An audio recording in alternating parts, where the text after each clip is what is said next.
Il y a certaines régions du monde où ça n'existe presque pas. En particulier des régions entières de Chine où il n'y a pas de cancer du sein. Ce qui est très étonnant quand on voit l'incroyable prévalence du cancer du sein en Occident.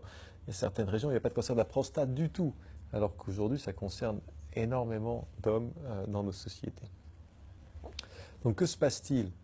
Euh, eh bien, on s'aperçoit que la grande différence, ce n'est pas les gènes, ce n'est pas que les Asiatiques ou les femmes chinoises ont des petits seins ou elles sont protégées contre le cancer, parce que quand elles viennent vivre en Occident, elles ont les mêmes nombres de cancers du sein que nous.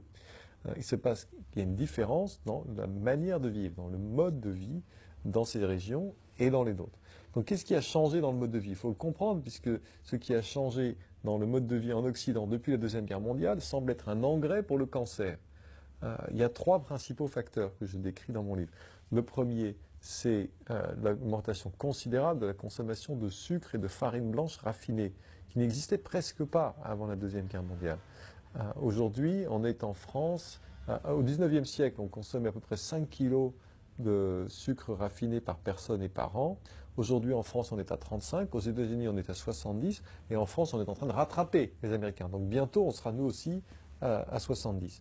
Le corps ne peut pas gérer 35 kilos de sucre raffiné par an. Il n'est pas fait pour ça. La génétique humaine est faite pour gérer. Le moment où nos gènes sont constitués, il y avait que le miel comme sucre raffiné et c'était 2 kilos par personne et par an. Donc il y en avait très peu.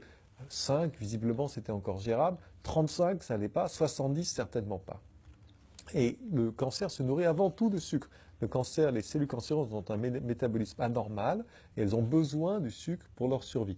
Quand on pompe du sucre en permanence dans l'organisme, on alimente directement la croissance des cellules cancéreuses.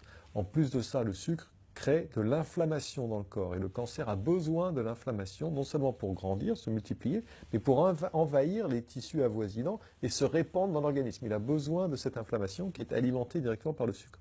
Donc sucre, farine blanche, c'est-à-dire la baguette, malheureusement, c'est des choses très bonnes, c'est des choses qu'on aime, sinon il n'y aurait pas de problème. Mais la baguette, c'est du sucre blanc qui très très vite fait monter le taux de glucose dans le sang dès qu'on la mange. Les viennoiseries, les croissants, le pain au chocolat, des choses qu'on aime, hein, mais il n'y aurait pas de difficulté si c'était pas ça. Mais qui n'existent presque pas dans certaines régions de Chine où on mange pas de pain, on mange pas de viennoiserie et on mange presque pas de sucre raffiné blanc.